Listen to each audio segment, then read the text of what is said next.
Our world is changing rapidly. Here's what we need to do to protect our hearts.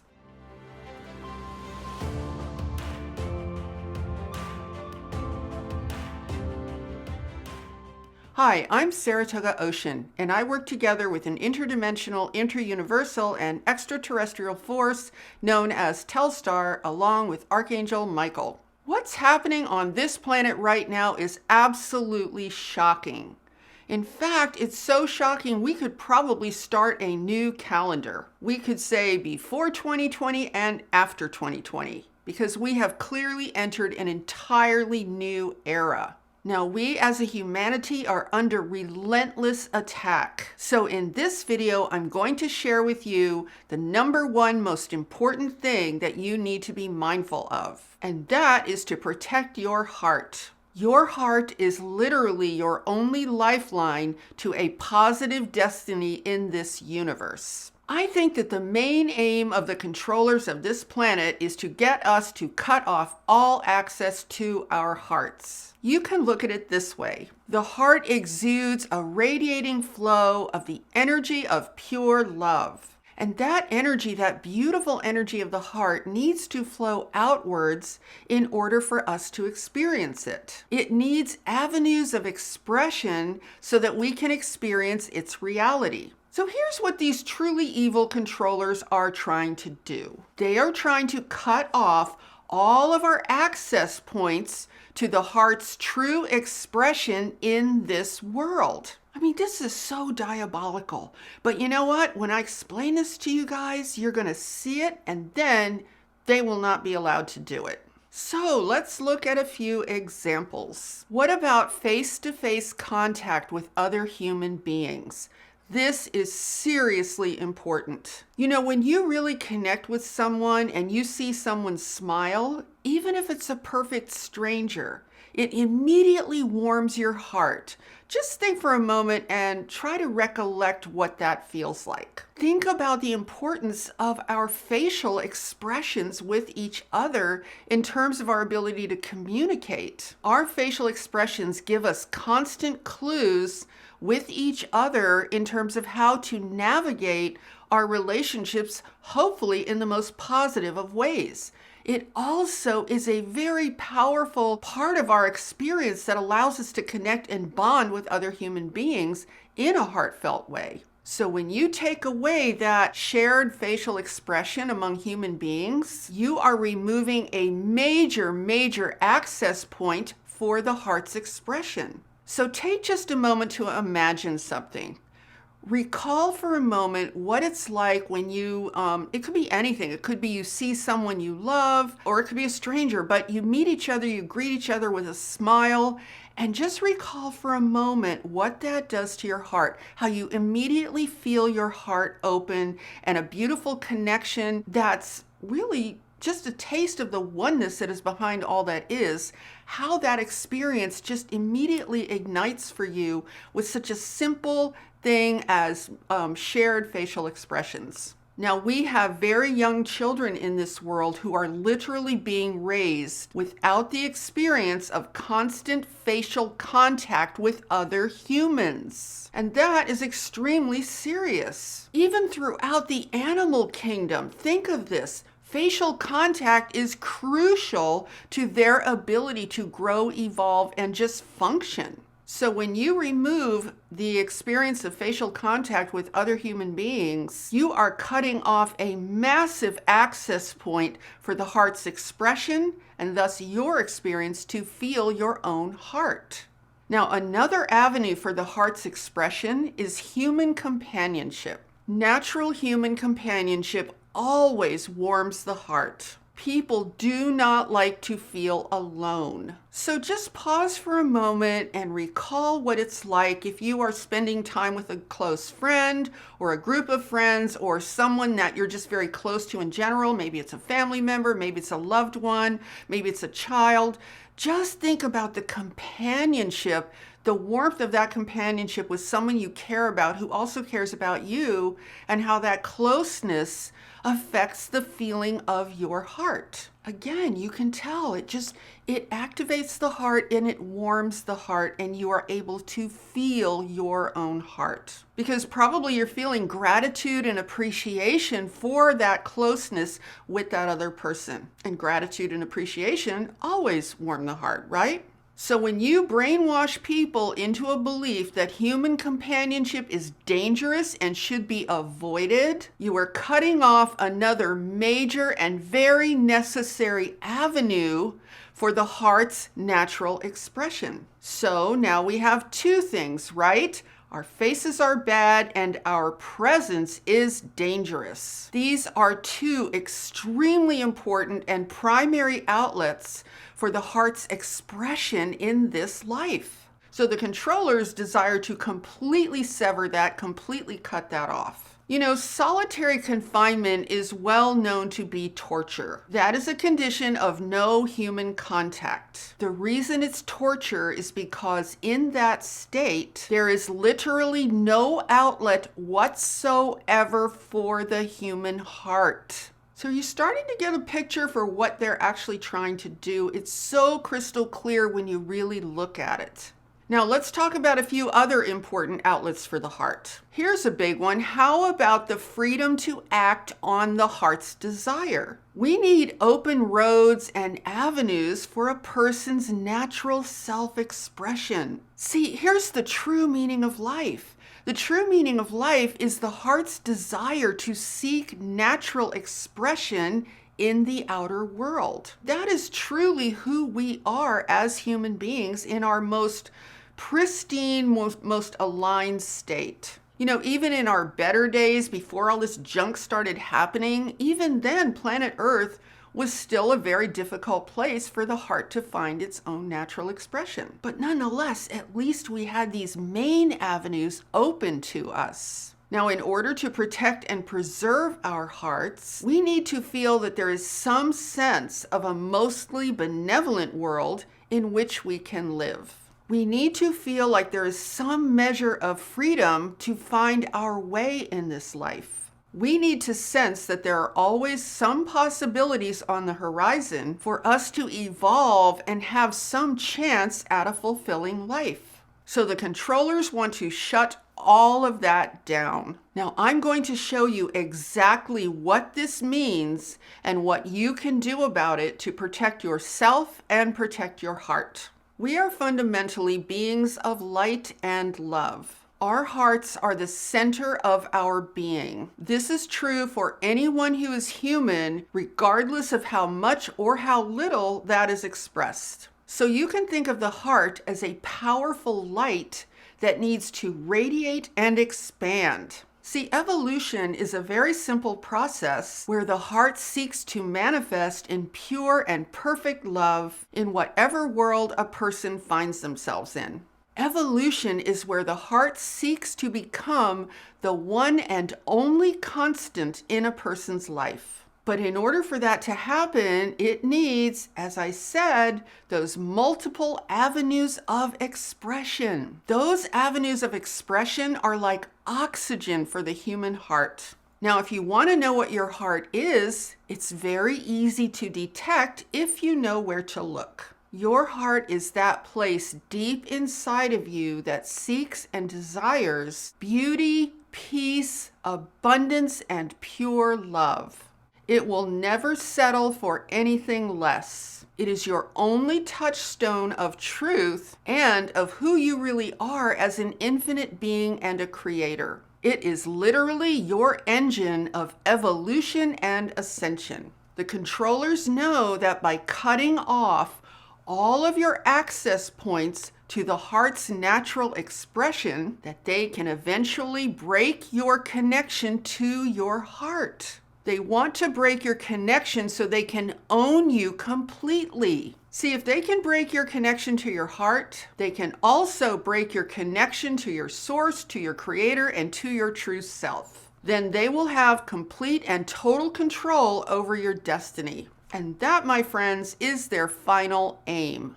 So let's take a look at this diagram for a moment. This shows some of the main avenues of the heart's possible expression. Through these avenues of expression, we are able to navigate life and evolve back into the cosmic creators that we truly are.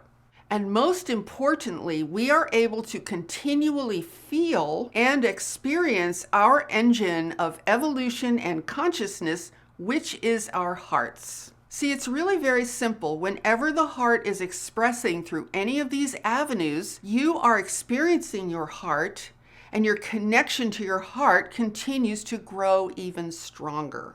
Now, let's take a look at this drawing. Here you can see that the controllers have cut off access points to these various avenues of the heart's expression. Our ability to evolve is thus restricted and in some cases even shut down. If they succeed, we are unable to feel or connect with the heart because it has no outlet for its expression. This shows exactly what the controllers are trying to do to us. They want us demoralized, depressed, and completely shut down to who we are as human beings. So here's what each one of us needs to do right now. We need to keep our hearts alive and our connection to our hearts strong. We cannot allow the controllers to dictate to us whether or not we have an outlet for our heart's expression, because that's exactly what they want us to think. So I always say that we need to find ways to continuously outsmart them, because see, ultimately there really is only so much they can control when it comes to us as cosmic creators, because their methods of control are just so primitive. It's kind of like caveman, like the old image of the caveman with the club. They just don't have a lot of refined thinking. And they actually don't have a very big repertoire either. And we are so much more intelligent than they are. Truly, we are. So what we have to do is recognize our situation and figure out creative ways that we can outmaneuver them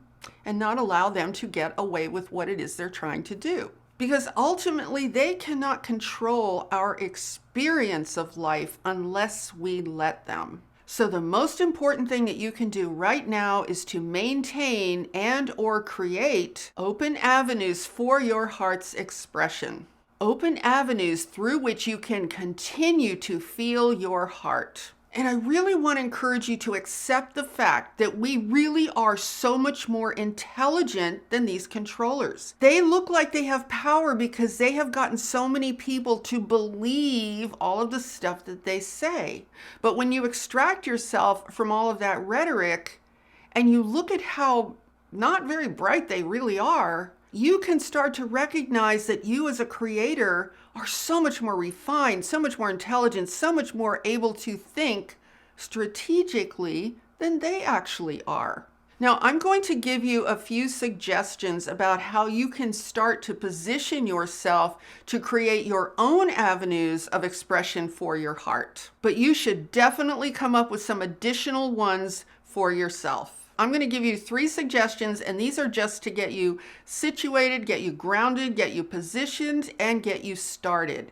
And then from there, you want to exercise your intelligence and your creativity to expand in a way that is personally meaningful for you. So the first thing you want to do is to make meditation a daily habit. Now, I don't think of meditation as a luxury anymore. I really think meditation is 100% necessary, and preferably something you do in the morning soon after you wake up, because that's when your mind is the most clear and you're probably going to find it much easier to be in touch with your own heart. You need to have that quiet time alone to just be with yourself and feel your heart. See, that experience of your heart is beneath your breath. And meditation first thing in the morning before your mind gets going with everything else that you have to do, it's going to calm you. It's going to balance your mind so you start from a very centered place, because the whole idea is you want to begin your day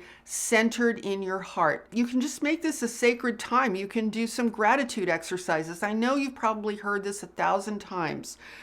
But like I said, I think this kind of thing is really, really essential right now, because we need to start every single day from a clear space, a calm space, and centered within our hearts. That's the footing we want to be on as we go into the day ahead. And remember, if you want help with learning how to meditate yourself, I do have a course. I'll link it down below, and you can check that out if that's something you feel you need. Now, the second thing you can do is to invent some creative journaling practices. This is actually a great thing to do right after you meditate. So you want to think about some journaling exercises that are going to help you feel the energy and the vibration of your heart. So let me give you a few suggestions. One thing you can do is you can recall a time in your life when you felt truly happy and just, one of the best times in your life that you truly enjoyed. So then you can start writing about that experience with the intention of rekindling those feelings as a touchstone for the experience that you want to create in your life today. As you start writing about that very positive experience and what it was like for you and how you felt, you're actually going to start to generate the vibration of those feelings in your body right now. And then you have almost like a gauge, and you can say, this is the feeling I want to have in my life because this was a time when I was really feeling in my heart. And the other very simple thing you can do is to journal about gratitude. Just very simply, what are you grateful for today? Just write that down. And then you could also journal about anything and everything that will make you happy. You could even write a story about how you could make that real in your life today. This can be truly, truly powerful. I've done this, and it can become so real that it will actually blow your mind. And then the other journaling practice you can try is you can just simply journal about whatever your current thoughts or feelings are about. Just get it out on paper. You might find that you'll have greater clarity, and instead of it just kind of swirling around in your head, if you get it out on paper, sometimes you can see much more clearly what is going on and have much greater insights about any problems you might have or anything you need to get through, and it just actually can make it a whole lot easier to know how to navigate through those issues. So journaling is a practice that can really help you get a sense of command over your experience. It can help you discover the power that you actually have to create an experience for yourself and not be reliant on external circumstances to make that experience happen for you. Now, the third suggestion I'm going to share with you is really one of my favorites, and that is quite simply to talk to your angels. Everyone has at least 2 guardian angels, and those of us who are light workers, starseeds, way showers, and awakening humans likely have a lot more than that. And we also have our guides. See, even if you are not able to consciously see or consciously connect with your angels, you can still talk to them. They will absolutely hear you, and they will be there for you. Now, why is this important? It's important because it gives you a chance to talk to someone who is not mired in this earth-based situation like all of us are. See, if you can invite your angels to come and sit with you, and they will do that. They will come and sit with you, and they will listen to you, and you can talk to them for as long as you wish. One of the things that I've often suggested that I really like is if you really want to make this more real for yourself, because see, your angels are real. It's really just a matter of, are you able to see them, hear them, connect with them? And if you can't, that's fine, because they're still going to be there. But one of the things that you can do to make this seem really much more physically real is just decide, I'm going to have tea with the angels. So you can get yourself a cup of tea, or if you don't like tea, it could be coffee, it could be whatever you like, as long as it's not alcoholic, though. That's not a good idea for talking with your angels. But just a little formality, a little bit of a physical formality. Maybe you want to light a candle. Just think of something that is like a physical formality for you, because that's going to make it feel a lot more real for you, and invite your angels to come and sit with you and say, I just need to talk to you. Can you come and sit with me and let me talk to you? And absolutely, your angels will be there for you for however long you need them. Because in this case, you're going to be talking to someone who has unconditional love for you and no judgment whatsoever. And you will feel so much better, and you'll probably feel very grateful because you will know that you are loved. And I think this is really, really important, especially if you're feeling very alone or very isolated. So I really encourage you to call upon your angels for that incredible companionship that they can provide. And one of the ways I think you'll know that they're there is after, you can talk to them for hours if you want to, because they're not limited by time. And what you'll notice is you'll start to feel better, more at peace, more relaxed, more supported, because their energy is just going to have that kind of an impact on you. Anything with the angels, with angelic beings, is always, always going to be a beautiful, heartfelt experience. So we have meditation, we have creative journaling practices, and then we have the companionship of your angels, your guides, or whoever it is that you feel most inclined that you want to spend time with. Because remember, these beings are very real. You're never isolated where they are concerned, and you're never alone. So these are 3 practices that are very effective to get you positioned on a daily basis. Now, you don't have to talk to your angels every single day. That's something you can do as sort of an extra thing whenever you need it. But these are 3 practices that will get you positioned and situated in a position of strength, feeling of your heart, a feeling of mental clarity. And that's all important, because then the next thing you want to start thinking about is how can you create your own special avenues in your life, whatever it takes. Find something you love to do. Find anything at all. You can navigate around these controllers and their craziness. Just be creative. Just realize that you are much more intelligent than they are. And think about this. This is the beauty of all of this. The extent to which you stay in your heart, the extent to which you can find ways to retain your love for life, it's the extent to which they are failing miserably to achieve with you the nefarious deed that they are trying to achieve. So that is one very important way that we can all outsmart them completely. If they can't shut down your heart, they can never ever own you. If they can break that connection to who you are, they can never control your destiny. I don't care what they do or how hard they try.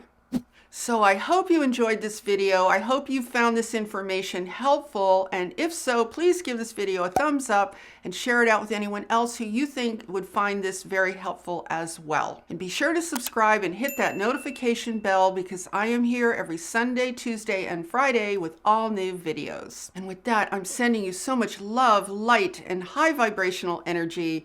And I so look forward to seeing you in the next video. Namaste.